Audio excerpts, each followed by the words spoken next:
Hello and welcome to the second class on GST. Today what we shall consider from GST is actually three things. There are three things that we shall consider.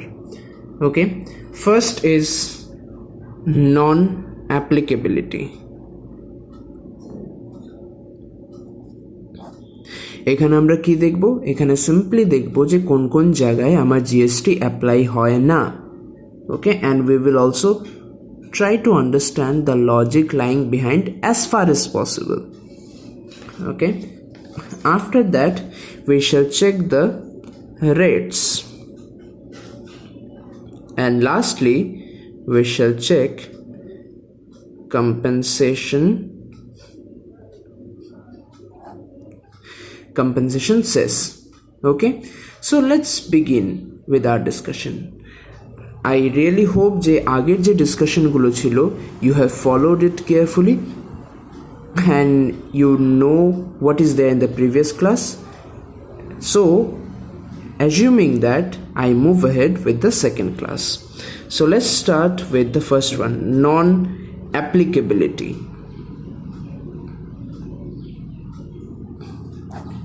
কোথায় কোথায় GST apply হয় না বা সেখানে apply এখনো করা হয়নি. ওকে, firstly it is not applicable in case of alcoholic liquor for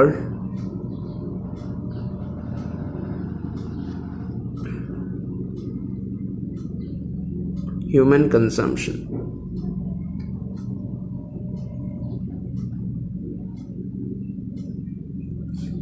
Okay, alcoholic liquor for human consumption, এটাকে কিন্তু জিএসটির বাইরে রাখা আছে.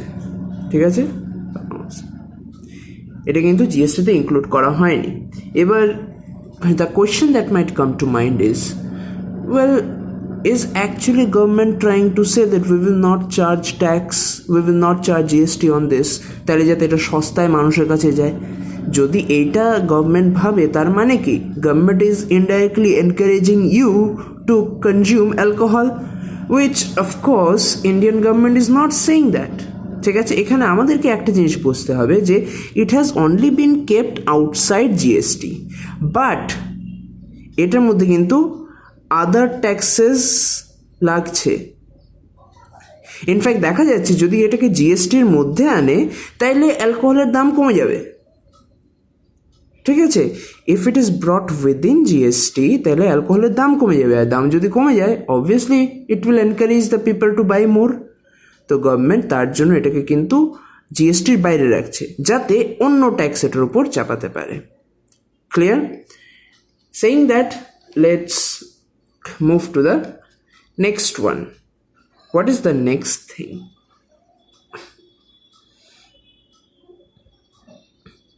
Petroleum, diesel. পেট্রোলিয়ামটা কিন্তু ক্রুড ফর্মে,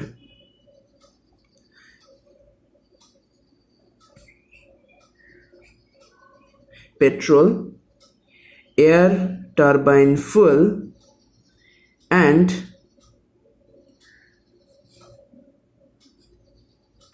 ন্যাচারাল গ্যাস. ওকে, এগুলোকে কিন্তু জিএসটির বাইরে রাখা হয়েছে. এগুলোর জন্য কিন্তু খুব ইন্টারেস্টিং একটা কথা বলা হয়েছে. বলছে যে নট প্রেজেন্টলি.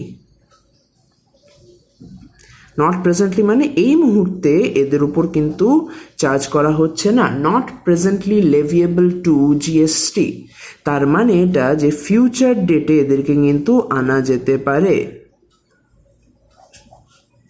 দেখো, এটার মধ্যে কিন্তু এরকম কোনো কথা বলা হয়নি যে এদেরকে ফিউচার ডেটে আনা যেতে পারে. ঠিক আছে, কিন্তু এটার জন্য কিন্তু স্পেসিফিক্যালি মেনশন করা আছে এটা ফিউচার ডেটে আনা যেতে পারে. ঠিক আছে, এবার এটাকে কেন বাইরে রাখা হয়েছে?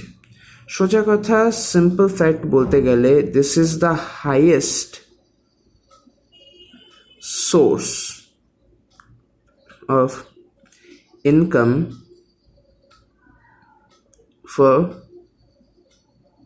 government, highest single source বলতে হবে.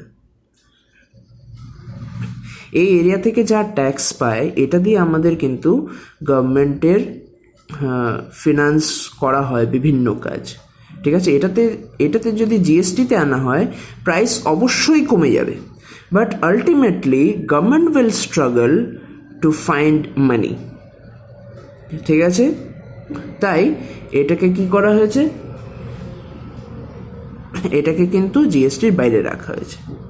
ওকে, নেক্সট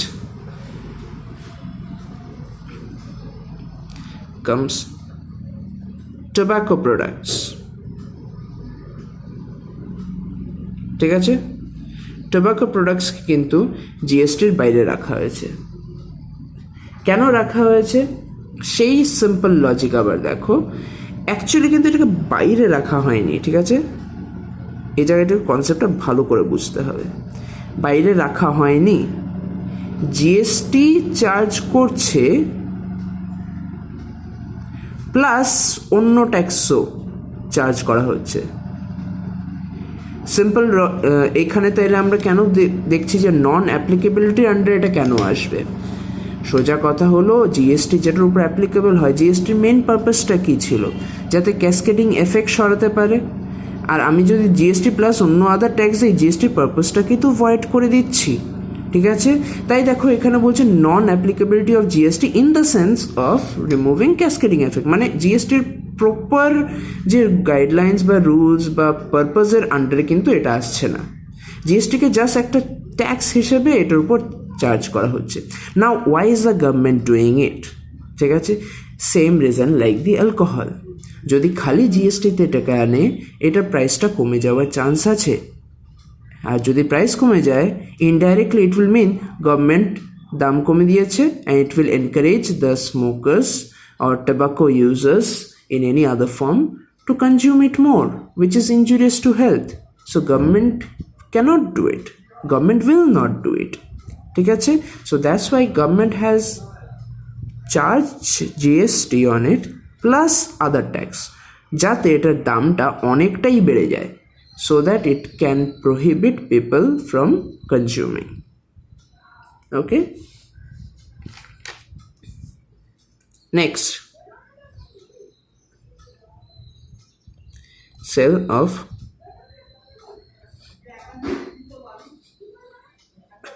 land. সেল অফ ল্যান্ডে কিন্তু কোনো জিএসটি চার্জ হয় না, ঠিক আছে। তো এই হলো 4টে point where GST is not applicable. Let us move to the next topic for today, which are the rates. কি কি রেটস আছে আর কিভাবে অ্যাপ্লাই করা হচ্ছে, ঠিক আছে। সিম্পলি স্পিকিং আমি তোমাকে কয়েকটা রেট এখানে লেখাচ্ছি, ঠিক আছে, and these are all in পার্সেন্টেজেস, ঠিক আছে। আমি আর বারবার পার্সেন্টেজ সাইনটা দেবো না, just for the sake of understanding আমি পার্সেন্টেজেস লিখে বলছি যে একটা আছে 0% জিএসটি, একটা আছে 0.125, একটা আছে 1.5, একটা 2.5, একটা 6, 9 and 14%। কিন্তু দেখো আমি এখানে বেশি স্পেসিফিক্যালি কিছু এই জায়গাটাতে বলছি না, একটু পরে বলছি, ঠিক আছে। আমি যদি অ্যাসেন্ডিং অর্ডারে দেখি, একটা সিম্পল অর্ডারে 0, 0.125, 1.5, 2.5, 6, 9, 14। এবার এই যে এই রেটসগুলো কোথায় স্পেসিফাই করা আছে? এই রেটসগুলো স্পেসিফাই করা আছে সিজিএসটির জন্য। কার জন্য করা আছে? সিজিএসটির জন্য। ওকে, এবার দেখো আমরা আগের ক্লাসেই পড়েছিলাম যে আরও কয়েকটা জিএসটি আছে, তাই তো? S GST, UT GST, I GST. তো ওদের রেটগুলো কি হবে? আমরা যদি বলি এটা সিজিএসটির রেট, এইখানে তাহলে রেটগুলো কি হবে? ওকে, এখানে দেখো সিম্পল একটাই ফর্মুলা মানা হয়, CGST equals to SGST equals to UTGST মানে সিজিএসটি ইকুয়ালস টু ইউটিজিএসটি। তার মানে কি হচ্ছে, আমার যখন জিএসটি চার্জ করা হচ্ছে সেখানে যদি আমার সিজিএসটি অ্যান্ড এসজিএসটি চার্জ করা হয় তাহলে আমার টোটাল চার্জ কীরকম হবে? ধরো আমি খালি 6%টা নিয়ে কথা বলছি, ঠিক আছে? সিজিএসটি যদি 6% চার্জ করা হয় তার সাথে কিন্তু 6% এসজিএসটি চার্জ করা হচ্ছে, in that case it becomes 12%, ঠিক আছে? জিএসটি মানে কি? GST include CGST and SGST, ঠিক আছে? আপাতত আইজিএসটিটাকে আলাদা রেখে তুমি এই জায়গাটা বোঝার চেষ্টা করো, ওকে? সো সিমিলারলি আমি যদি এখানে 9% নেই তাহলে আমার কত হয়ে যাবে? 9% সিজিএসটির জন্য, 9% এসজিএসটির জন্য, তাহলে আমার টোটাল কত হয়ে যাচ্ছে? 18%, ঠিক আছে? এটা মানেটা এটা, সিজিএসটি ইকুয়ালস টু এসজিএসটি। এটা মানে এটা না যে কোনো একটা চার্জ করবে, না, এইটা যদি 9% হয় তখন এটাও 9% হয়ে যাবে, আর জিএসটি মানে এই দুটো প্লাস হয়ে যাচ্ছে, সেম এটার ক্ষেত্রেও প্লাস হয়ে যাচ্ছে। এবার আইজিএসটির ক্ষেত্রে কি হবে? IGST equals to 2 Times CGST, ঠিক আছে? সিজিএসটি যদি আমার 14% হয়, আইজিএসটি কত হয়ে যাবে? 28%, ওকে? তো আশা করি এই জায়গাটা বুঝতে পেরেছো। এবার দেখো এই জায়গাটা নিয়ে একটু ডিসকাশন করছি, ঠিক আছে? অ্যাকচুয়ালি এটা রিলেটেড কিছু শিডিউল আছে, সেই শিডিউলটা যদি মনে রেখে পরীক্ষার খাতায় লিখতে পারো it will be really good, কারণ কি এটা দেখাবে যে your presentation is much more professional, not mandatory, ঠিক আছে? কিন্তু দিলে একটা ইমপ্রেশন খুব ভালো দেখাবে, ওকে? So let me write down schedule 1, schedule 2, schedule 3, schedule 4,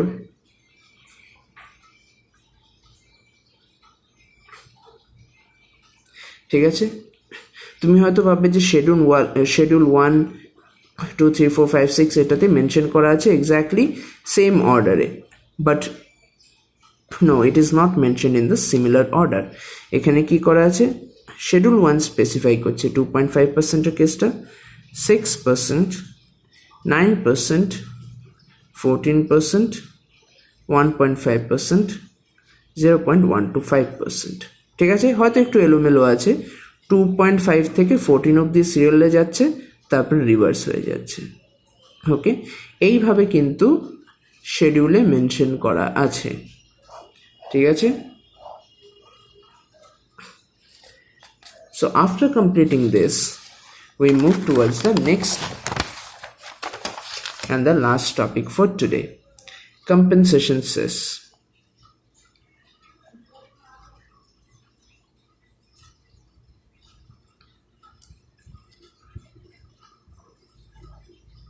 What is compensation cess? এটা কনসেপ্টটা জানার আগে আমাদেরকে আরেকটু কিন্তু ডিটেলসে বুঝতে হবে রিগার্ডিং জিএসটি। এবার দেখো, জিএসটির one of the nature is that it is consumption based tax,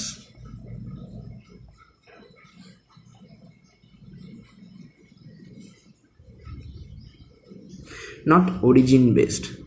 এই কথার অর্থটা কি? ধরো this is West Bengal and this is Odisha. West Bengal থেকে যে প্রোডাক্টগুলো ওড়িশাতে যাচ্ছে ট্যাক্স কে কালেক্ট করতে পারবে? ধরো যে প্রোডাক্টসটা যাচ্ছে কনজামশন কোথায় হবে? কনজামশন এখানে হচ্ছে, ওড়িশাতে হচ্ছে, কারণ কি প্রোডাক্টস এখানে যাচ্ছে, কনজামশন এখানেই হচ্ছে। তো জিএসটি কিন্তু এইখানে কালেক্ট করা হচ্ছে, কিন্তু high chances and it is actually true যে এইখানে হয়তো প্রোডাকশন হচ্ছে, ঠিক আছে? তো দেখো, যার জিএসটি পাওয়ার কথা, ঠিক আছে, এটা ওয়েস্ট বেঙ্গলের লস হয়ে গেল, ওয়েস্ট বেঙ্গলে লস হয়ে গেল, কারণ কি ওরা পাঠাচ্ছে, ওরা সব কাজ করছে, ট্যাক্স কালেক্ট করবে উড়িষ্যা। ওকে, সো দেখো সিমিলারলি এই কেসটা দেখা গেছে in case of producing states like Maharashtra, Gujarat, Tamil Nadu, Punjab and Karnataka. ঠিক আছে, দেখা গেছে জিএসটি আসার পরে they were facing losses in what sense, যে আগে যে ট্যাক্সটা ওরা পেত বিকজ অফ সেন্ডিং গুডস, ঠিক আছে, কারণ কি they are the major producing states in our country, because of sending goods ওরা কি হয়ে গেছে, ওরা কিন্তু এখন কম পাচ্ছে ট্যাক্সটা। Okay, so it is their loss, why should they agree? তো এই জায়গায় গভর্নমেন্ট কি বলেছে, ঠিক আছে I will try to compensate you. ঠিক আছে, তো ওই সেন্সে আসছে compensation cess. So what is actually compensation cess? এই সেসটা চার্জ করা হয় so that the central government can pay to the states who are facing the losses. Okay, আর এটা কিন্তু সব গুডসের উপর করা হয় না, এই সেসটা চার্জ কিসের উপর করা হয়? সেসটা চার্জ করা হচ্ছে তোমার টোব্যাকো প্রোডাক্টস, পান মশালা, টোব্যাকোর মধ্যে কিন্তু আমি সিগারেটসকে ইনক্লুড করে নিয়েছি, luxury curse, aerated waters, etc.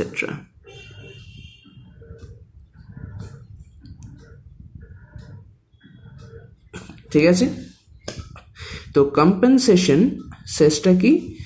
GST আসার পরে যেই স্টেটসগুলো থেকে গুডস বা সার্ভিসেস অরিজিন হচ্ছিল, ওরা কিন্তু আর জিএসটি পাচ্ছে না, because GST is a consumption based tax.